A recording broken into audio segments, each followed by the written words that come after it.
पश्चिम बंगाल में सियासी पारा चरम पर है। अब पांचवें दौर की बारी आने वाली है। ऐसे में चुनावी प्रचार में बीजेपी कोई कसर नहीं छोड़ रही। मंगलवार को केंद्रीय गृह मंत्री अमित शाह एक बार फिर से बंगाल पहुंचे। उन्होंने दार्जिलिंग में संबोधित करते हुए कहा कि आजादी के बाद कांग्रेस, कम्युनिस्ट और अब ये दीदी, इन्होंने दार्जिलिंग के विकास पर फुल स्टॉप लगा दिया है। उन्होंने कहा कि बीजेपी और गोरखा की एकता को तोड़ने का घिनौना प्रयास टीएमसी और दीदी ने किया है। और क्या कुछ कहा, चलिए सुने।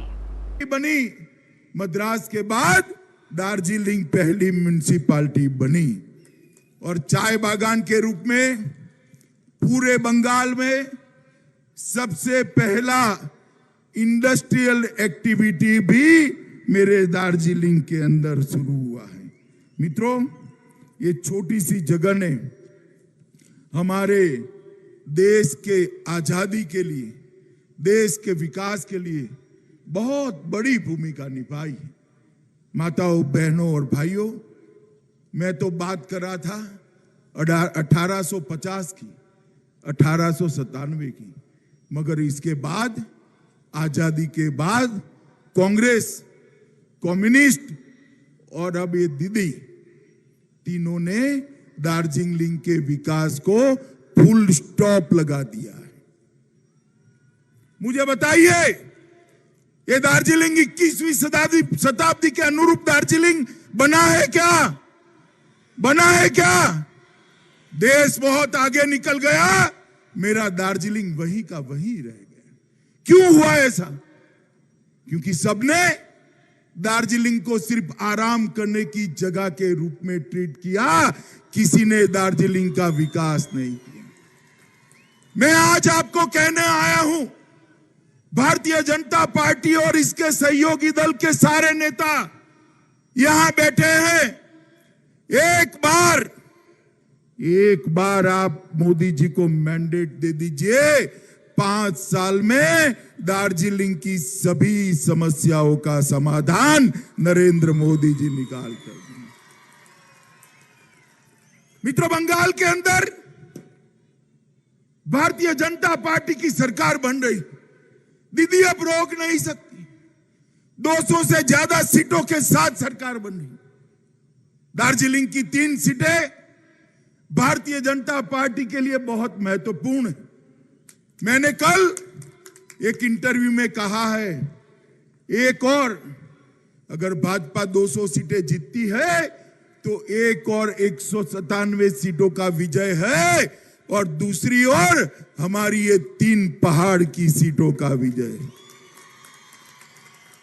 क्योंकि मैं मानता हूं कि गोरखाओं को इस देश की मेन स्ट्रीम के अंदर लाने की जरूरत है। गोरखाओं का भव्य इतिहास रहा।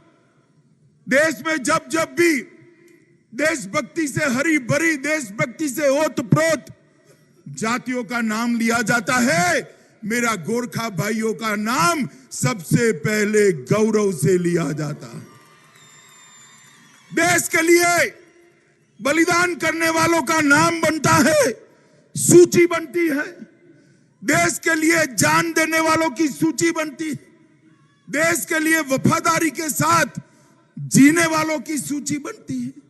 भारत माता की रक्षा के लिए अपना सर कटवाने वालों की सूची बनती है, तो वो सूची में प्रथम पंक्ति में मेरा गोरखा जवान होता है। मित्रों, गोरखा जवान। और एक गोरखा जाति के साथ, ये पहाड़ के साथ, देश भर में बसे गोरखाओं के साथ ये कांग्रेस, कम्युनिस्ट और टीएमसी की तिकड़ी ने सालों तक अन्याय किया। 86 और 88 में कम्युनिस्टों ने पहाड़ पर आग लगा दी, 1200 से ज्यादा गोरखाओं की छातियों में गोलियां मार दी। आज भी हम नहीं भूले।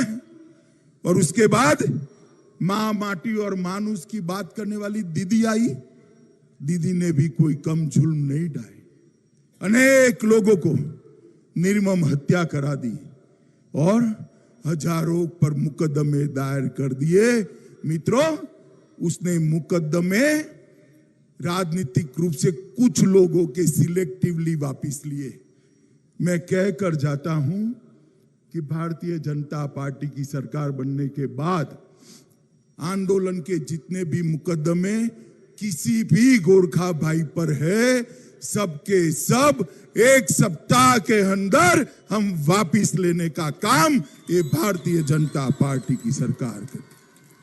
मित्रों, गोरखा भाइयों को विस्थापित का जीवन जीना पड़ा, दर दर भागना पड़ा, छिपना पड़ा। आपका ये राजनीतिक वनवास लंबा चलने वाला नहीं है। 2 मई को दार्जिलिंग में दिवाली होने वाली है। 2 मई को ये पहाड़ पर आग नहीं लगेगी। 2 मई को ये पहाड़ पर दिए जलकर उत्सव मनाया जाएगा, उत्सव मनाया जाएगा।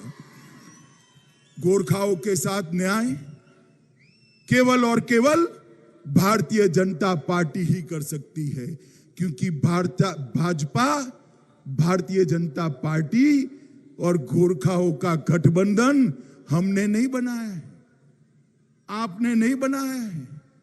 भाजपा और गोरखाओं का गठबंधन ईश्वर ने बनाकर जमीन पर उतारा है।